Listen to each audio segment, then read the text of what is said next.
that green light. Give me that green light, Maine. Give me that green light. Give me that green light, Maine. Give me that green light. Give me that green light, Maine. Give me that green light. Give me that green light, Maine. Tonight's Greenlight Maine is sponsored by Maine Technology Institute, investing in innovation for a prosperous Maine. Welcome to Greenlight Maine, where we're growing Maine one dream at a time. I'm Don Gooding, and I'll be your host tonight when two entrepreneurs go head-to-head in front of a panel of judges for a chance to win at least $100,000 in cash. I'd like to encourage you to participate in our celebration of the talent, grit, and creativity of Maine's most promising entrepreneurs. You can learn more at greenlightmaine.com, and I hope you'll join our online communities on Facebook, Instagram, and Twitter. To help with tonight's competition, we have a distinguished panel of judges. On the far end, we have a returning Greenlight Maine judge, Nancy Strong, who is chapter chair for Portland SCORE, a great resource for entrepreneurs. Welcome back, Nancy. I'm so excited about season 2 and all the great entrepreneurs we're going to see. And in the middle, we have another returning judge. Meredith Strang Burgess is CEO of her own firm, Burgess Advertising and Marketing. Welcome back, Meredith. Thank you, Don. I'm so excited. You guys did so phenomenal year one. Can't wait to meet this year's contestants. And then finally, representing tonight's entrepreneur resource, we have Brian Whitney, who is president of the Maine Technology Institute. Brian, great to have you here. Thanks, Don. I'm thrilled to be here. Look forward to meeting the entrepreneurs and hearing the pitches. And it's time for that right now. We have our first pitch of the evening. Catherine Langelier is founder of Herbal Revolution. Take it away, Catherine. Thank you so much for having me. I was born and raised in our beautiful state of Maine, and for the past 20 years, I have been studying plant-based medicine with a focus on plants that grow here in our state. I have a certified organic farm where I grow herbs and vegetables that go into my tonic, tea, elixir, and drinking vinegar lines. Now, 90% of healthcare costs are due to stress-related illnesses, and 3 out of 4 doctor's visits are due to stress. I look to my communities to see what the focus is, what the needs are of the communities, and from there, I create products to support those needs. So a lot of my formulations have a focus on nervous system, immune system, and digestive support.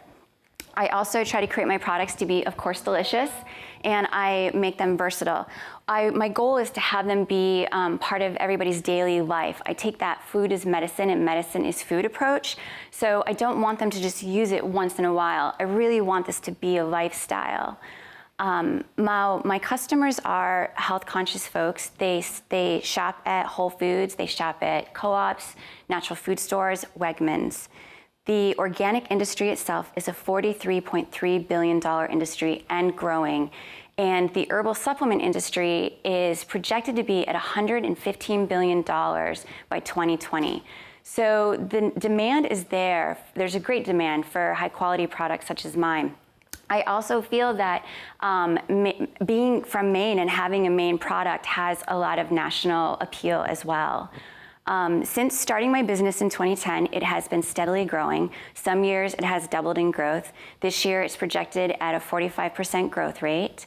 In 2014, I was able to quit my other jobs and start working full-time for my business. And in 2015, I started working with Pulp and Wire to start rebranding the lines to give it that more nationwide appeal. At this point, I'm in over 100 stores, and I work with the North Atlantic region of Whole Foods. And coming this fall, my tonic line is going to be going national, which is really exciting, but it definitely comes with its challenges as well. And so at this point, I'm trying to definitely look at what those challenges are and what my needs are. I have confidence in the brand itself. I do believe that this is a national brand. But right now, what I need to do is create the resources that I need to make sure, to ensure the success of the brand. Okay, great job. First question over to you, Nancy. So what's your manufacturing challenge? Well, right now, I'm doing everything by hand. So I could really use, I need some equipment. and eventually actually my own manufacturing space. Okay, Meredith, next question for you. Yeah, and first of all, great product. Stress, we all need that. Yes. I can't wait to get a case. So if you were to be, what would you do with 100,000 and where would you direct it into your company? I think there's a couple of areas that I would focus. Right now, it is just me doing everything, and I could really use some help. I'm good at what I do, and I feel like I've done a good job, but I could use some marketing and sales so that when these things go national, there's that follow through, and to have demo support and the marketing material behind it to educate all those stores around the country. Okay, Brian? Yeah, very impressive. What do you perceive as your capital requirements here over the next year or two? That's a good question. I'm actually in the process of working on that right now because I do have a number of needs. Still trying to figure it out? That's okay. Still trying to figure it out, but I am literally figuring that out right now. Okay. In the process. Great. I think we may have time for another question. Nancy, back to you. Tell me a little more about your national distribution. Where are you going to be carried? Yeah, so the National Co-op Grocers have picked up the tonic line, and I'm in their new item program. And UNFI, a national distributor, has picked up the tonic line for the business, and so they're going to be distributing it nationwide. Quick question, how is the pricing versus other comparable products? My pricing is pretty close, actually, other comparable products.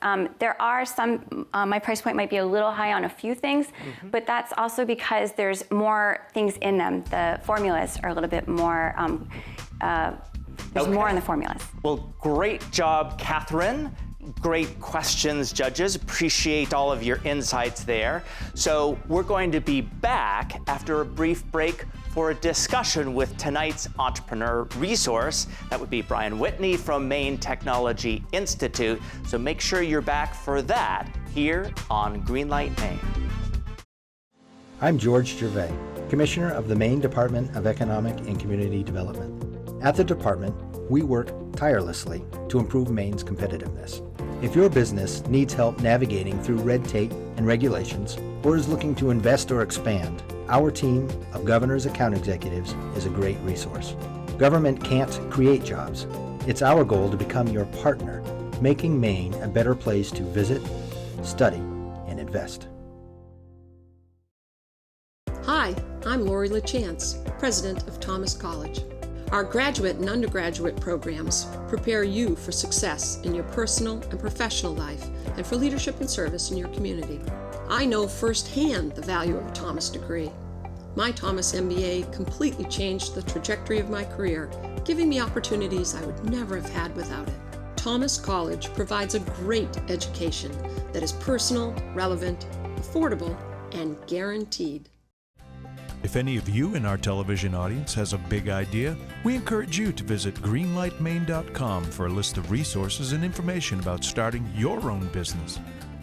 Welcome back to Greenlight Maine for a conversation with tonight's entrepreneur resource. We have with us Brian Whitney, who is president of the Maine Technology Institute, or MTI, and you're one of the organizations as part of our partnership with the Maine Department of Economic and Community Development, because you get funding through them, which in turn comes from our taxpayers. So I'm sure the audience would love to hear what MTI, Maine Technology Institute, actually does. Yeah, no, great question.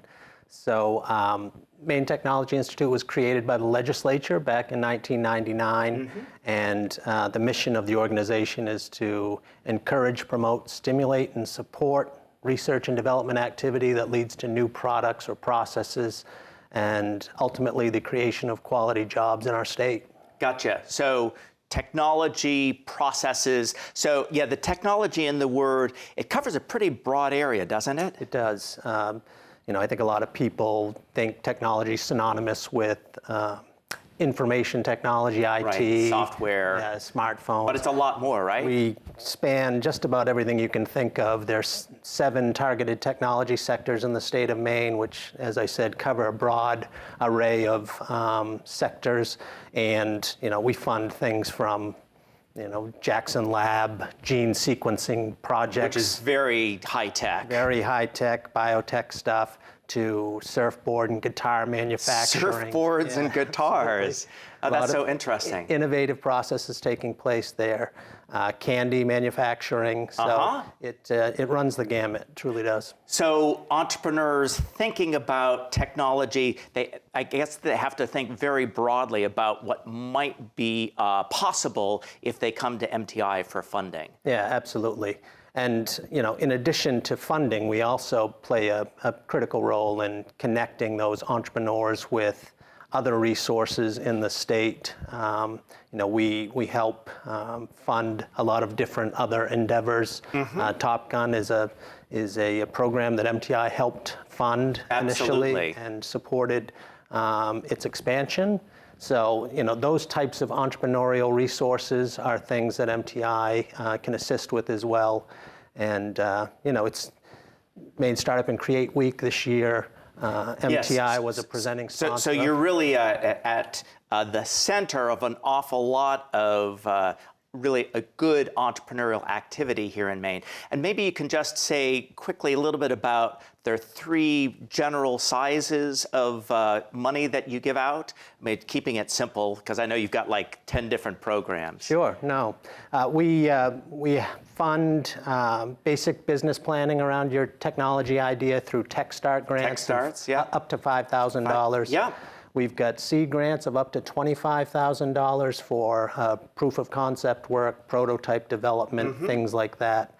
And we also fund up to $500,000 development loans for, the commercialization of your product or process. So it helps to get that product to market. Exactly. So it's really from the very early stages when you're trying to get a business plan together all the way through even some later stage companies that have been in business for a long time have used MTI funding to fund new products that maybe they would not have otherwise gotten to. Absolutely. We're fond of saying that we fund inventors and garages all the way through publicly traded companies. Well, you're truly a great resource for entrepreneurs in Maine, so thank you for being on the show. And we will be back after a quick break for our second pitch of the evening here on Greenlight Maine. Furniture for Greenlight Maine is provided by Thomas Mosier Furniture, handmade American furniture since 1972. We're standing by and ready for the call. I need you out on 202. We gotta get the hospital back online. In any weather, under any conditions, we're ready.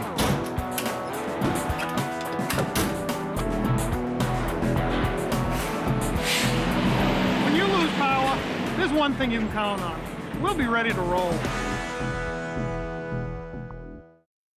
As a leader in Maine and New England in providing integrated accounting, consulting, and tax services to clients large and small, the team at MacPage has proven to provide innovative solutions to help us better meet our clients' needs. We enjoy the people we serve and care about the work we do. The success of our business is based upon our ability to develop quality relationships, one client at a time. MacPage. Accessible, approachable, accountable. Greenlight Maine would like to thank Maine Startup and Create Week, a conference worth skipping work for. And we're back on Greenlight Maine. It's a good time to get hashtag Greenlight Maine ready because we've got our second pitch of the evening. With us is Mike Nyanandara of Rwanda Bean. Take it away, Mike. Thank you, Don. My name is Mike Nyanandara. I'm originally from Rwanda. I immigrated in the United States 6 years ago. Where I came from, 85% of population lives on agriculture just to feed their kid, their family. If they want to have kind of cash, they get involved in coffee because coffee is the first product that Rwanda exports. Rwandan coffee is good coffee, is in the top 10 coffee in the world. But when I moved here, I didn't know people spend $4 for a cup of coffee. And $4 feed like a family of 10 people a day. So knowing what they go through, how hard work they do to have that coffee ready for us. So for them, they can be able to send kids to school or be able to pay health insurance and know they can still do it, and they provide that good coffee. It hit me somewhere, and I started wondering why that is happening. I started doing some research. I never knew anything about coffee business besides knowing how it's grown because I'm from there. And then I realized people over there is a lack of access to the market. So they always do those work. They don't even drink coffee. So I realized they can't access to the market because of the resources. So I decided to do something. On the beginning, I wasn't thinking about creating a profitable company. I was just thinking to create something that can lift up them and be able to connect them to the consumers. That's almost 3 years ago, I pitched to Maine Startup Week, and my idea, people liked it, they supported it, and I won. And that gives me motivation to think that it's a great idea. So for the past year, I have been working on creating my brand and be able to reach out to the public.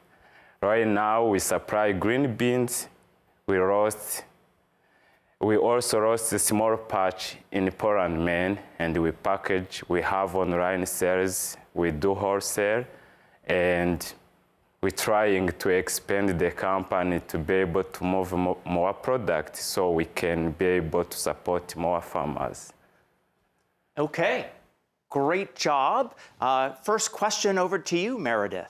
Wow, congratulations, and it's a win-win. So you're importing the beans, you're roasting here, yes. And then your packagings, you have a wholesale, but you also have a retail? We have online retailers. On our website, people buy the beans, we ship to them. You ship the raw beans? Yeah, we ship roasted beans. Roasted beans, yes. Okay, Brian, over to you. Sure. I love the social responsibility strategy that you're employing. That's terrific. How are you getting your coffee to the consumer? How are they accessing it? What distribution channels are you using? Right now, we're still small. We are trying to work hard to be able to expand the company, getting in some channels that connect us to the market. Right now, what we do is we are using newspaper, media, try to reach out to spread whatever we are doing to the people. And through, we supply some retailers in stores. We are in a small market around the Portland. Okay, Nancy, over to you. So how are you marketing your product? The way I'm marketing my product, I use social media, and I get involved in more community activities to talk about our programs, and we ask people to support us. Okay, well, I'm sure we could ask lots more questions, but we're unfortunately out of time. We'll be back with judges' deliberations after a short break here on Greenlight Maine. Broadcast facilities provided by NESCOM, the New England School of Communications at Husson University. Hi, I'm Lori LaChance, president of Thomas College. Our graduate and undergraduate programs prepare you for success in your personal and professional life and for leadership and service in your community. I know firsthand the value of a Thomas degree. My Thomas MBA completely changed the trajectory of my career, giving me opportunities I would never have had without it. Thomas College provides a great education that is personal, relevant, affordable, and guaranteed. FAME is one of the great resources in our state to enable businesses to find financing. Fame helps Maine businesses create and retain quality jobs. Every person that we've dealt with at Fame has been helpful and has been, for us, a partner. The whole idea is to find the right tool for the right job. Fame is the right tool because it's flexible and they're there when you need them. From business startup through maturity, Fame works to get you to yes. Thank you, Fame. Thank you, Fame. Thank you, Fame. Please visit greenlightmaine.com to follow the progress of your favorite entrepreneurs and find information and resources about becoming an entrepreneur yourself. And we're back at Greenlight Maine. We'd like to hear your thoughts about tonight's participants on social media, on Facebook, Instagram, and Twitter. And you can share those while you're listening to the judges with their thoughts on the companies. So, Nancy, let's start with you. 2 interesting companies, strengths and weaknesses of each of them. Well, with Rwanda bean, it's a great time to be in the coffee business. Single origin coffees have never been higher, premium price. I think the only challenge I see is differentiating himself in a very crowded field, but it's a great time to be in coffee. With Herbal Revolution, again, the consumer is looking for herbal solutions, not a drug solution. So these products are the right products at the right time. I think her challenges are going to be with focus. She's got a lot to do. She's a single owner entrepreneur, and figuring out manufacturing and sales is going to be a challenge. Okay, Meredith, what do you think? Great points, and I would add to that you know, the bean social responsibility. That the bean social responsibility side of it is a wonderful story. And it's a very young story, and I would encourage them to really pick up on that PR piece of the story. And the Herbal Revolution, I absolutely agree, it is the right product at the right time. However, that industry is going to be going through intense regulations over the next few years through the FDA. And it's going to just be a challenging time to navigate that. But a great product will make it to the consumers and do well. Interesting. Brian, some added thoughts on these 2 companies? Yeah, I agree with Meredith about the Rwanda bean social impact strategy that they've got. I think that that's a real positive for them. They ought to really use that to their advantage. I think, it's a really competitive space, obviously, coffee, and it's going to be difficult for them to really, make an impact in that sector. I think Herbal Revolution has done a tremendous job penetrating the market. Their distribution channels are strong. I think that's really impressive, given a one person shop. So, and obviously their challenges are going to be, sourcing and sustainability long-term, access to capital, things like that. Yeah, so let's maybe build a little bit on that access to capital side. How do you think about the challenges and the opportunities open for both of these companies? Maybe you want to build on that just a little bit? Yeah, as I said, there's a huge challenge, but there's also a big opportunity. Perhaps MTI can play a role in one or both of these companies, helping them with some capital. I think automation, obviously, for Herbal Revolution is key. If she's going to scale this operation, she's really got to, automate, and she's got to figure out a way to keep that quality. Yeah. Meredith, on the marketing, advertising challenges, how do you see that playing out for these 2 companies? I see them having a potential to do completely different strategies here. I think the coffee product has a unique and very interesting opportunity to really go for the direct sale, which would take them on an international scale overnight if they can handle the distribution aspect of things, as opposed to really trying to do the conventional direct sales and placement in stores. It's just going to consume so much of the budget to do that and to play that game, and it has been said, it's extremely competitive. That's an interesting idea. So it's just a channel strategy that really sets them apart. to really go in a very different direction that could take them on a very fast trajectory to a nice status, because I think that they have a fabulous story. And that will catch on. Great. So I just want to finish with some quick thoughts on what you think they need to be focusing on for the next year? Nancy? With Rwanda bean, I think he has to focus on where he's going to play. So where is his channel for growth and scale? And for Herbal Revolution, I think she needs to focus on manufacturing and sales. Okay, and Brian, I'd actually like to hear from you on that final focus, because we got some good thoughts from you. Yeah, I agree with Nancy. You know, sales are key. A sales strategy that's going to, be helpful for both, and again, the capital piece, finding that right mix of capital for them. Yes, absolutely. Meredith, maybe a final thought there? Just two amazing products. So thrilled to see something like these be born in Maine. Yes, absolutely. Well, I'll be interested to see what you all come up with as your final conclusion, and we'll be back with the reveal of who gets the win tonight here on Greenlight Maine. Greenlight Maine would like to thank the Maine Department of Economic and Community Development, the Maine DECD, helping businesses and communities prosper. In 1972, Tom Moser committed his life's work to craft, and 4 decades later employs 70 fine craftsmen and women in our shop in Auburn, Maine. With showrooms and customers from coast to coast and numerous awards and accolades, Tom has firmly established himself as an entrepreneurial tour de force and has proven that a life doing what you love is indeed possible. This year's winner of Greenlight Maine will win this handmade Thomas Moser beacon box and $100,000.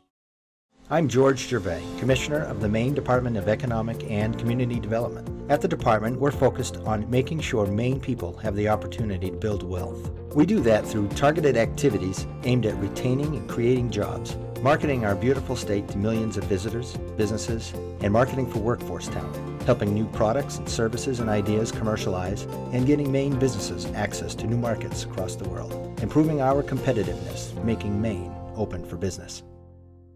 Please join us to find vital information on our website at greenlightmaine.com and be a part of our vibrant community on Facebook, Instagram, and Twitter. Together, we're building Maine's future, one dream at a time. We're back on Greenlight Maine. You've heard the pitches, you've heard the judges deliberate. It's now time to find out who is going to advance tonight. Judges, show the audience. That means Herbal Revolution is going to advance to the finals, where 13 companies will be competing for a chance to win at least $100,000 in cash. And whether or not you at home agreed with the judges, you can go to greenlightmaine.com and vote for your favorite entrepreneur. We'll be back next week with 2 more exciting entrepreneurs here on Greenlight Maine. We'll see you then.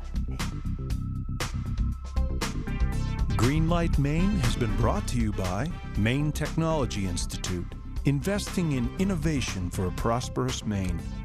Greenlight Maine would not be possible without the support of all of our corporate sponsors. Thank you.